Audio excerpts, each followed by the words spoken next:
इसलिए मैं कह रहा हूं कि जब ये फैसला आया था तो उस वक्त तो बजाय ही लग रहा था कि अब पीटीआई इलेक्शन नहीं लड़ सकेगी, और सबके सामने ये भी था कि इलेक्शन कमिश्नर ऑफ पाकिस्तान के पास गए कि हम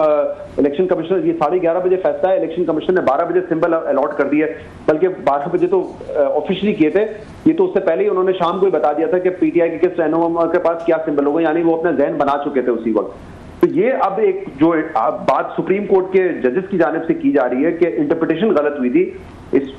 और बाकायदा उस फैसले की अभी अपील बाकी है, तो ये बड़ा इंटरेस्टिंग होगा कि इस हवाले से क्या उनकी ऑब्जर्वेशन आती हैं या क्या उनकी जजमेंट आती है। ऑब्जर्वेशन तो बहरहाल वो दे चुके हैं, एज आई सेड अतम इनामुल्लाह साहब ने तो लिख भी दिया है कि बादी नजर में गलत इंटरप्रेट किया गया है, क्योंकि जिन जज साहब की वो जजमेंट है वो खुद कह रहे हैं कि मैंने तो ये कभी कहा ही नहीं था कि इलेक्शन ना लड़े, लेकिन हाँ जब पार्टी का सदर नहीं है, पार्टी का सेक्रेटरी जनरल नहीं है, तो फैसले कौन करेगा। बहरहाल देखिए ये तो सारी आप आफ्टर थॉट्स है ना, 11:30 बजे जब फैसला है और 12 बजे तक सिंबल अलॉट करने का टाइम हो, तो एक आधे घंटे में एक पार्टी क्या फैसला कर सकती है।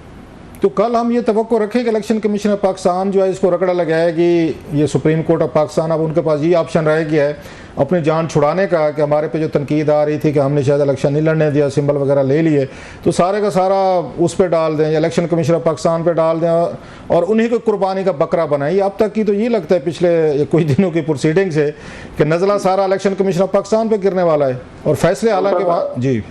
हाँ मोहतात अंदाज में तो मैं भी यही कहूंगा, क्योंकि हम प्रेडिक्ट नहीं कर सकते क्या फैसला आएगा, लेकिन जैसे खुद आपने कहा जो हमने पिछली प्रोसीडिंग्स देखी हैं और जो आर्गुमेंट्स हुए हैं, जो सवालात हुए हैं,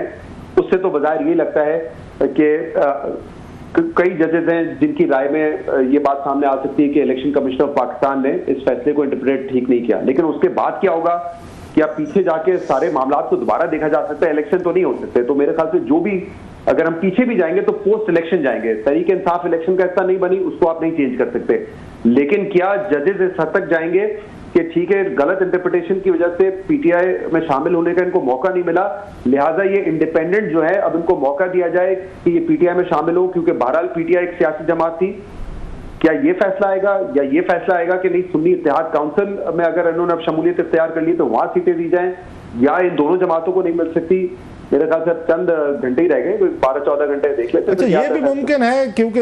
ये जो मेन इस पे बहस हो रही थी कि कॉन्स्टिट्यूशनल ये प्रोविजंस हैं कि नहीं है सीटें देने की, कि उन पार्टीज को जिनके पास वोट नहीं था आप उनको कैसे दे दिए, नंबर 1। दूसरा जिनकी सीटें थी वो इलेक्शन नहीं लड़े तो उनको भी नहीं मिली, वोट पड़ गया, ठीक है। तो तीसरा फिर ऑप्शन ये हो सकता है कि वो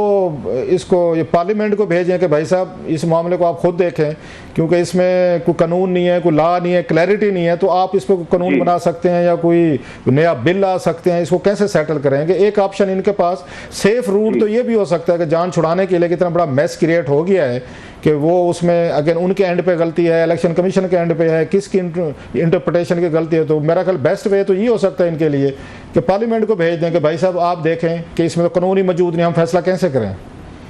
जी क्लासा साहब आपने मेरे ख्याल से बड़ी इंपॉर्टेंट बात की, क्योंकि चीफ जस्टिस काजी फायद ईसा साहब की एक राय बार बार हमारे सामने आती रहती है कि कानून बनाना हमारा काम नहीं है, ये पार्लियामेंट का काम है, और बियॉन्ड जो हमारे सामने एक लिटरल मीनिंग मौजूद है उस कॉन्स्टिट्यूशन का, उस आर्टिकल का, उसको हम जाके इंटरप्रेट नहीं कर सकते। तो ये बहुत हद तक मुमकिन है, और हमने पहले देखा है, जैसे मिसाल के तौर पे 2019 में जब जनरल बाजवा साहब की एक्सटेंशन का मामला था, तो उस वक्त भी पार्लियामेंट को 6 महीने का वक्त दे दिया था, या 3 या 6 महीने का, कि आप कानून साजी करके इसको वेट करवा लें। फिलहाल हम इस एक्सटेंशन को नहीं रोकते, लेकिन आप जब तक लॉ नहीं था उस वक्त भी कोई कानून नहीं था, उस वक्त भी कोई कानून नहीं था जिस जी बिल्कुल, कानून बाद में बना था, बाद में बना और एक्सटेंशन पहले हो गई। अच्छा सर जरा थोड़ा सा इस पे आते हैं, अगर मूव करते हैं सर, ये जो वहाँ पे इसकी अगर इमरान खान साहब की अबूरी ज़मानतों के हवाले से बड़ा सख्त ये फैसला है जो रिजेक्ट की गई हैं, उनको आप कैसे देखते हैं? क्योंकि अब तक तो रिलीफ मिल रहा था खान साहब को बहुत सारा अदालतों से इधर उधर, ये जो उन्होंने इनको 9 मई के हवाले से उन्होंने इन पे बहुत सारी सख्त रिजर्वेशन क्यों लिखी हैं या ऑब्जर्वेशन दी हैं, उनको कैसे देखते हैं आप? मेरे लिए कोई सरप्राइज नहीं है क्लासरा साहब, और इमरान खान को जो रिलीफ मिल भी रहा है वो या तो कहीं पे सुप्रीम कोर्ट से मिल जाता है या हाई कोर्ट से मिल जाता है। इससे जो नीचे वाली अदालतें हैं वहां तो कन्विक्शन ही मिली है या फिर उनकी बेल कैंसिल होती रही है। देखिए इसमें तो बड़ा क्लियरली ये है मामला कि हुकूमत ने एक हफ्ते पहले राना सनाउल्लाह साहब आए, दीगर शोज पर आए, उन्होंने बड़ी वाज़ेह पोजीशन दी कि हमारी कोशिश होगी कि इमरान खान ज्यादा से ज्यादा अरसा जेल में रहे। क्योंकि उस वक्त ये मामला था कि इद्दत केस में शायद उनको जमानत मिल जाएगी या इद्दत केस का जो फैसला है वो उनके हक में आ जाएगा। तो स्पेकुलेशन यही हो रही थी कि इमरान खान तो फिर बरी हो जाएंगे, बुशरा बीबी तो फिर बाहर आ जाएंगी। तो राना सनाउल्लाह बड़ा क्लियर थे इस पे कि हुकूमत की कोशिश है कि उनको फंसा के रखे, जितना अरसा जेल में रखते हैं, क्योंकि उनके बाहर आने से इंतशार होगा, उनके बाहर आने से जो है सियासत में मजीद आप गैर यकीनी देखेंगे, तो उनको हम नहीं निकलने देंगे। तो ये एक्सपेक्टेड था। मैं आपकी सारी बात काट रहा हूँ, आपकी मैं बात काट रहा हूँ। यूजुअली तौर पर दुनिया में, इवन पाकिस्तान में हम पहली दफ़ा देख रहे हैं कि बड़े बड़े इंपॉर्टेंट लोग जो हैं, मिनिस्टर जो हैं, वो पहले से बता देते हैं कि इमरान खान साहब या कोई भी है वो बाहर नहीं आएगा, 5 साल रहेगा, इसको नहीं आने देंगे, नया केस बना देंगे। बहुत सारे इस पे एहसन इकबाल साहब के हवाले से बात हुई, फैसल वाडा साहब ये बात कहते रहे, राना सनाउल्लाह साहब ने खुल के बात की, फवाद चौधरी साहब भी आपके प्रोग्राम में कह चुके हैं जनाब कि वो नहीं आएगा। तो ये क्या इनको होता है? हालांकि इनको तो ये जवाब देना चाहिए, भाई साहब हमारा कोई तल्लुक नहीं, अदालतें हैं, केस है, पुलिस है, वो जाने, खान साहब जाने, अदालतें जाने। ये क्यों अपने आप को इस तरीके का वो शो करते हैं माचो स्टाइल में कि जनाब कि हम इन पे केसेस डालते रहेंगे, और इसी तरीके से केसेस वीक करते हैं। इमरान खान साहब को मौका मिलता है उनकी पार्टी का, वो कहते हैं देखें ये पॉलिटिकली मोटिवेटेड केसेस हैं, ये जानबूझ के झूठे केस बना रहे हैं मुझ पे। तो ये किसकी फेवर कर रहे होते हैं? रियासत की कर रहे होते हैं, एस्टेब्लिशमेंट की, हुकूमत की, या इमरान खान की? ये किसके साथ है ये सारे? ये इनका ओवर कॉन्फिडेंस है। ये दोनों जमातों की जब आपने बात की, जब तहरीक इंसाफ हुकूमत में थी, उनको पता था कि उस वक्त जनरल बाजवा और उस वक्त जनरल फैज की सपोर्ट उनको हासिल थी, लिहाजा उनके वज़रा आके कह देते थे कि अगला नैब का केस फलाना पे बनेगा, फलाना अरेस्ट होगा। ऐसा ही था। आज ये हुकूमत जो है एक हाइब्रिड सिस्टम में है, इनको भी पता है कि हमारे यहाँ जो अदालती निजाम है, और ये बाकायदा जो आप सवाल कर रहे हैं, ये तो सबसे बड़ा सवाल हमारे अदालती निजाम पर है कि पहले से आके प्रेडिक्शन हो जाती है कि ये शख्स बाहर नहीं आएगा, इसको हम जेल में रखेंगे। पहले से प्रेडिक्शन हो जाती है कि सिंबल रहेगा या नहीं रहेगा। मतलब फैसल वाडा साहब की आपने बात की, उन्होंने तो कोई 6-8 महीने पहले बता दिया था कि क्या होने जा रहा है। अब आपको भी पता है, मुझे भी पता है, वो नजूमी नहीं है, लेकिन वो एक बहरहाल वेल कनेक्टेड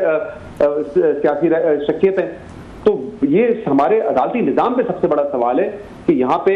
कोई भी बैठ के ये प्रेडिक्ट कर सकता है, जब वो पावर में हो, जब ताकतवर मुक्तदरा उनके साथ हो, कि क्या रिजल्ट आने वाला है। तो मेरे ख्याल से ये मेरे बड़े अफसोस की बात है कि हमारे अदालती निजाम इस तरीके से, जैसे मैंने भी मिसाल दी, राना साहब बड़े कॉन्फिडेंट थे कि हम नहीं बाहर आने देंगे। तो राणा साहब तो उसमें भी कॉन्फिडेंट थे जी कि साड़ी गल हो गई है। याद है आपको इलेक्शन से पहले वो एक उनका मंत्रा होता था कि साड़ी गल हो गई है। तो एंकर ने आके से पूछा कि जनाब उनसे भी हुआ कि जी उनसे भी बात हो गई है, उनसे भी डील हो गई है कि जनाब हम पावर में आ रहे हैं और नवाज शरीफ साहब वज़ीर आज़म आ रहे हैं। तो राणा साहब इस तरह की बातें मेरा ख्याल करते रहते हैं। अब सियासी प्रेडिक्शन गलत नहीं, लेकिन मेरे ख्याल से जो कानूनी महाज है उनको पता है कि वो कानूनी महाज किस हद तक चलते हैं, किस तरीके से चलते हैं, उसका मेरे ख्याल से उनको अंदाजा है। और उनका कॉन्फिडेंस है कि इस वक्त जाहिर सी बात है, लड़ाई पाकिस्तान तहरीक इंसाफ की इमरान खान की हुकूमत से नहीं है, इनकी लड़ाई एस्टैब्लिशमेंट से। तो उनको पता है कि इस वक्त ख्वाहिशात यही कि इमरान खान बाहर ना आए, और इसीलिए हम देख रहे हैं कि अदलिया में भी एक तकसीम आपको नजर आती है, और मुख्तलिफ सोसाइटी के लेवल्स पे भी आपको यही लोग नजर आते हैं, या तो इमरान खान के साथ हैं या खिलाफ है। यही इस वक्त जो है मामला। लेकिन देखे ना, ये अब जो आज फैसला है, उस पर कई बातें जो की गई, उस पर मेरा एक सवाल है कि आज ये कहा गया ये हुकूमत का तख्ता पलटने वाले थे। 9 मई के बाद पिछले साल हमें कहा गया था कि बगावत का मामला है। तो क्या 1 साल के बाद भी कोई चार्ज फ्रेम हुआ है, या अभी तक कोई चार्ज फ्रेम नहीं हुआ? क्या लाहौर हाई कोर्ट में इस वक्त यास्मीन राशिद साहिबा हैं, वहां पे उमर चीमा साहब हैं, चौधरी इजाज साहब हैं, क्या उनके फ्रेम चार्ज हो गया है या नहीं हुआ है अभी तक? क्यों ये मामला आगे नहीं बढ़ रहे? क्योंकि हमें तो 1 साल से बताया जा रहा है कि इसके मास्टरमाइंड इमरान खान थे। अगर मास्टरमाइंड थे, फिर कहा जाता है कि वीडियोस भी हैं, ऑडियोज भी हैं कि किस तरीके से ये सारा प्लान हुआ, तो ये मंजर आम पे क्यों नहीं आई है? तो आप